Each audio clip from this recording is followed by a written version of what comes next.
रामानुजी परंपरा का ही पालन करते हैं। परंतु ऐसे दिव्य दिव्य उत्सव होते हैं श्री गोदाम्बा जी, जैसे हमारे व्रज में श्री किशोरी जी हैं, ऐसे दक्षिण में श्री गोदाम्बा जी, उनका 1 मास पर्यंत का धनुर्मास उत्सव होता है। अभी आने वाला है धनुर्मास। श्री गोदाम्बा जी कथा सुनी और कथा में जब गोपियों के बारे में उन्होंने जाना, गोपियों के प्रेम के बारे में उन्होंने सुना, 1 मास पर्यंत तक उन्होंने एक व्रत किया। कभी श्री वैष्णव रामानुजी परंपरा के जो वैष्णव यहाँ बैठे हैं या जो दीक्षा लेना चाहते हैं या ले चुके हैं, आचार्य चरणों से एक बार धनुर्मास की विधि पूछिएगा कि कैसे किस विधि से व्रत होता है। रोज एक गाथा सुनाई जाती है ठाकुर जी की, उसमें व्रत में नियम होते हैं, उन नियमों से किया जाता है, खूब नृत्य होता है, उत्सव होता है। 1 महीने के उस व्रत का फल क्या मिलता है? गोदाम्बा जी की थोड़ी लीला चर्चा सुनाए आपको। दक्षिण भारत में एक आलवार हुए, उनकी पुत्री थी श्री गोदाम्बा जी। तो श्री गोदाम्बा जी बचपन से ही उनके पिताजी रंगनाथ भगवान की माला सेवा में नियुक्त रहते थे।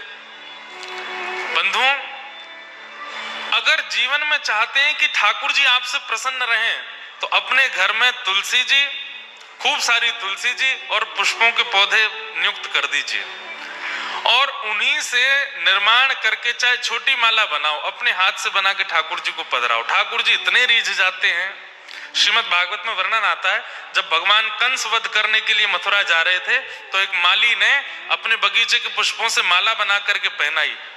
तब ठाकुर जी वहां वर्णन करते हैं, जो व्यक्ति स्वयं सिंचन करके बगीचों से पुष्प तोड़ करके माला बना करके मुझे धारण कराता है, मैं उससे सदा रीझा रहता हूं, सदा प्रसन्न रहता हूं। और ठाकुर जी रीझ जाएं तो फिर कोई और की मजाल कि हम तो रूठ जाए। ठाकुर जी प्रसन्न रहें तो सब प्रसन्न रहेंगे। इसलिए तुलसी जी हों, पुष्प हों, बहुत सुंदर सेवा है। आप ठाकुर जी का मधुर श्रृंगार नहीं कर पाते, भोग नहीं बना पाते, उसके लिए कोई व्यवस्था कर दो, पर अपनी सेवा एक जुम्मे रखो। क्या? नित्य माला जी सिद्ध करके ठाकुर जी को धराओ। माला जी सिद्ध करना भी एक कला है। हमारे ठाकुर जी तो इतने छोटे से हैं, अभी आमेंगे देखियो, पता ही नहीं चलेगी कहाँ है ठाकुर जी, छोटे से हैं लाला। लेकिन छोटे से ठाकुर जी की माला कैसे बनती है? जैसे ये गुलाब की पंखुड़ी है ना, इसको एक बार मोड़ो, फिर एक और बार मोड़ दो, फिर एक और बार मोड़ दो, तो ये छोटे हो जाएंगे। ऐसे छोटी छोटी, कुछ लाल पंखुड़ी, कुछ हरी पंखुड़ी, कुछ सफेद पंखुड़ी, ऐसी छोटी सी माला बनती है, तब धारण करते हैं। ठाकुर जी को माला इतनी प्रिय है।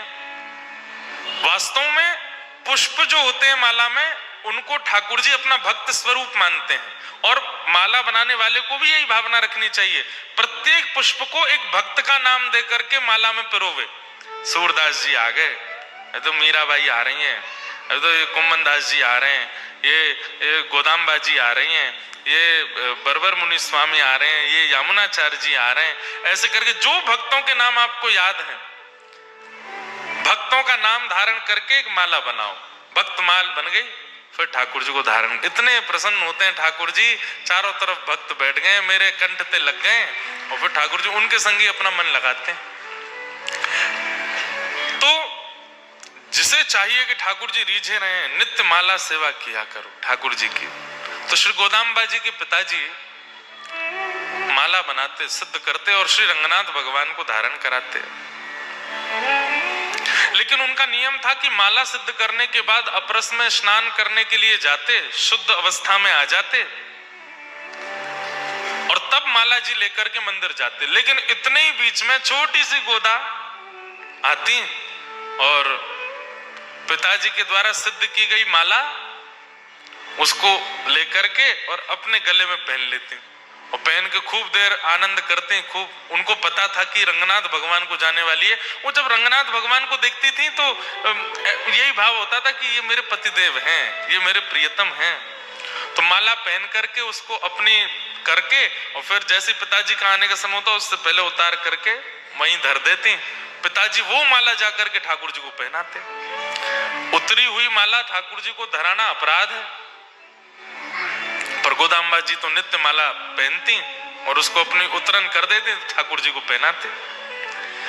एक दिन पिताजी ने देख लिया कि श्री गोदाम्बा जी वही माला पहन करके घूम रही है जो ठाकुर जी को पधरानी है अभी। उन्होंने आकर के कहा, लाली तुम क्या कर रही हो, ये तो ठाकुर जी को पधरानी है, तुम कैसे पहन सकती हो।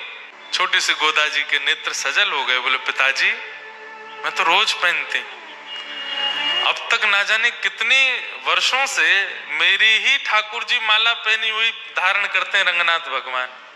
पिताजी ने डांटा, बोले ऐसे नहीं करते, अपने उतरन ठाकुर जी को नहीं धराते, बहुत बड़ा अपराध लगता है। दूसरी शुद्ध माला निर्माण की और गोदाम्बा जी के हाथ ना पड़े उससे पहले जाकर के रंगनाथ भगवान को पधरा दी। जैसे ही ठाकुर जी ने गले में धारण कराई, तुरंत माला टूट करके गिर पड़ी। एक और माला बना करके पहनाई, फिर से टूट के गिर पड़ी। गोदा जी खड़ी खड़ी देख रही थी। पिताजी वो ऐसे नहीं पहनेंगे, तो एक बार मुझे पहनाओ पहले और मेरी उतार के फिर पहनाओ, देखना फिर नहीं टूटेगी। पिताजी बोले मैं ये अपराध कैसे कर सकता हूँ, अपने हाथ से पहना करके निर्माल्य और उतरी हुई माला पहनाऊं ठाकुर जी को। गोदाम्बा जी ठाकुर जी की ओर देखने लगी, अब तो आप ही कृपा करो, आप ही पिताजी को समझाओ कि आपको और मेरो तो प्रियतमा और प्रियतम को संबंध है।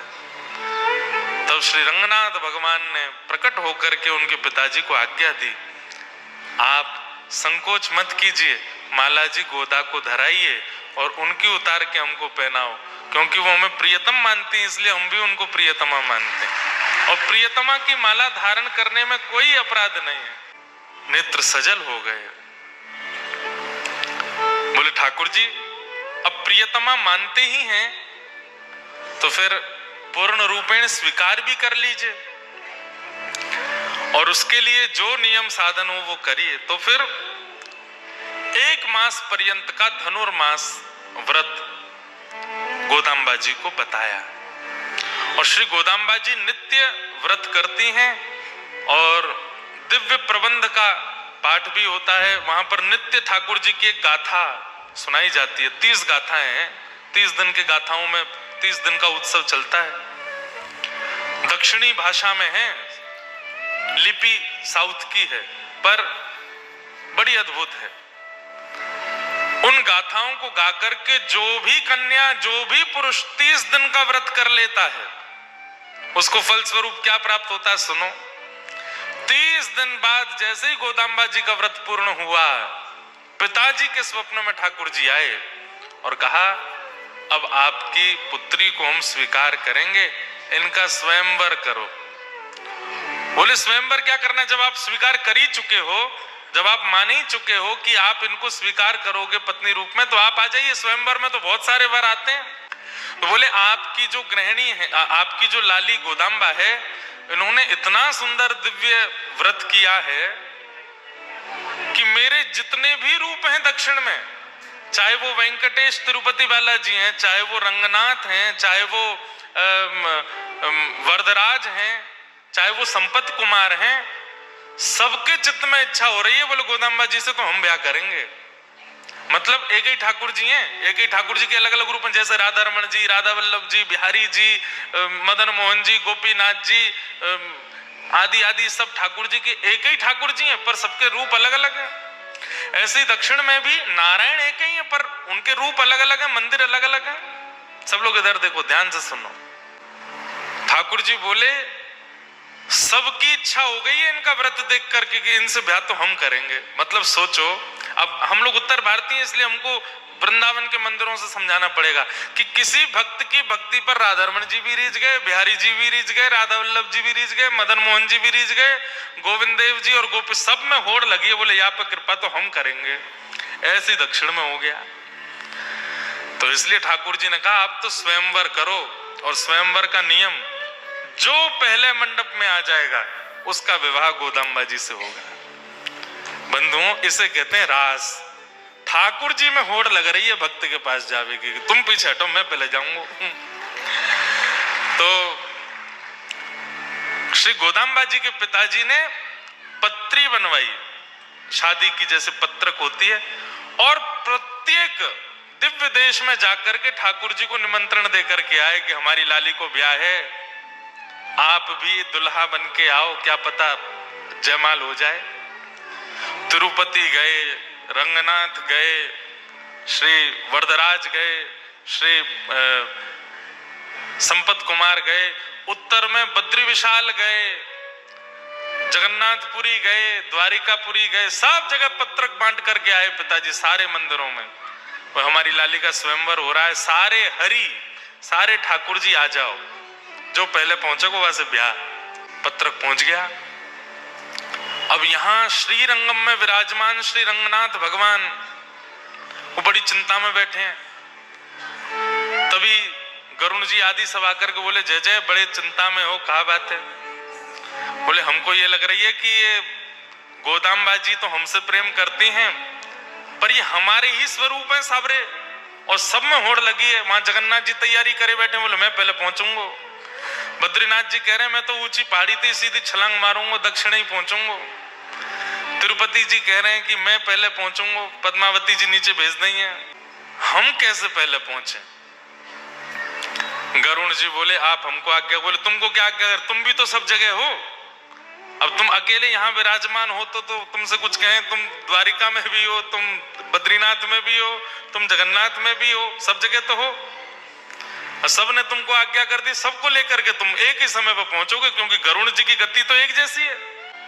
गरुण जी बोले, नहीं भगवान, आप आज्ञा करो। बोले, देखो, हमारी हृदय की परम इच्छा है कि गोदाम्बा जी से तो हम विवाह करें।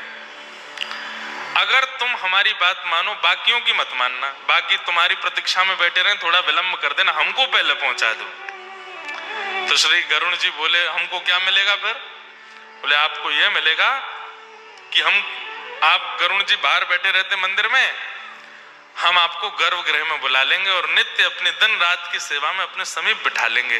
फिर आप हमारे अंतःपुर की लीला भी दर्शन कर चुकोगे। इतने वर्षों से आप बाहर बैठे हो, गरुण जी का स्तंभ बाहर ही होता है, लेकिन ठाकुर जी ने उनको वचन दे दिया कि हम आपको भीतर विराजमान कर लेंगे, अपने गर्भगृह में अपने पास बिठा लेंगे, ताकि तुम हमारी प्रत्येक कैंकर्य का दर्शन कर सको। गरुण जी बोले, तो ठीक है फिर।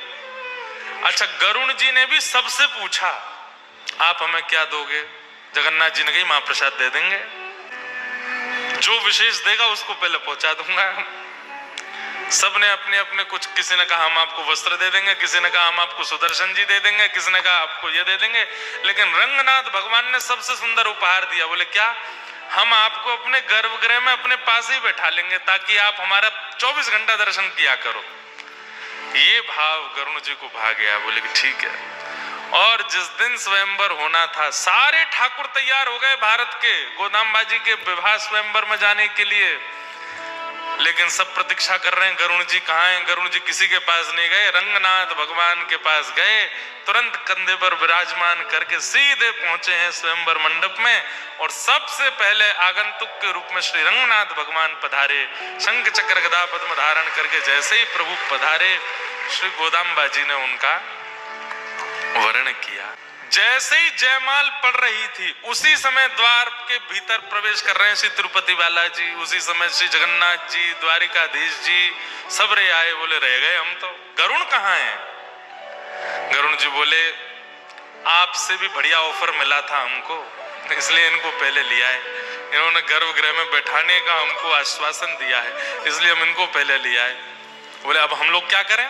आ तो गए हम लोग। तो फिर रंगनाथ भगवान बोले, दावत बनिए, पाओ बैठ के बराती हो सबरे, ठाकुर जी ही दुल्हा, ठाकुर जी ही बराती। ऐसा विवाह भारत में केवल एक ही बार हुआ, श्री गोदाम्बा जी का कल्याण उत्सव। तो कल उसी कल्याण उत्सव का सूक्ष्म दर्शन हम लोग कर रहे थे। ठाकुर जी की मधुर पालकी चल रही थी, उसका हम लोग अनुभव कर रहे थे। भगवान की उस आज्ञा को कि गरुण जी गर्भगृह में विराजेंगे, उसकी पूर्णता हुई श्री वृंदावन धाम में। हमारे वृंदावन में श्री राधा रमन जी के पास में, निधिवन राज के पास में, उत्तर भारत का सबसे बड़ा मंदिर है श्री रंगजी मंदिर। आप लोग वहां दर्शन किए होंगे जो वृंदावन जाते हैं। मूल नाम उनका है गोदारंगमन्नार मंदिर। वहां पर ठाकुर जी गोदाम्बा जी के साथ विराज रहे। ठाकुर जी की ऐसी छवि पूरे भारत में नारायण की ऐसी छवि कहीं नहीं है। कैसी है? ऐसी है। ऐसे हाथ ऊपर किए, क्या बोले, गैया चरा रहे हैं नारायण प्रभु वहां पर। और वहीं गर्भगृह में गरुण जी साथ में विराज रहे हैं ठाकुर जी के। जो वचन ठाकुर जी ने दिया वो वचन निभाया, और श्री गोदाम्बा जी के साथ में नारायण प्रभु ने अपने समीप में गरुण जी को विराजमान किया, और वृंदावन में वो दर्शन आज भी होते हैं। गरुण जी बिल्कुल समकक्ष विराजमान है। ऐसे श्री गोदाम्बा जी को ठाकुर जी प्राप्त हुए। तो श्री वैष्णव रामानुजियों को ही वह व्रत करने का अधिकार है जो 30 दिन का व्रत हमारे धनुर्मास में होता है। और वैसे कोई ऐसी बात नहीं कि कोई एक संप्रदाय वाले ही करें। धनुर्मास में श्री गोदाम्बा जी की गाथा सुनकर के कोई भी उस व्रत का नियम धारण कर ले, पर बात यह है कि वही गाथा होनी चाहिए जो दक्षिण की है, तो उससे वर नारायण प्रसन्न होते हैं और प्रसन्न होकर के वर रूप में आते हैं और जीवन को प्राप्त होते हैं।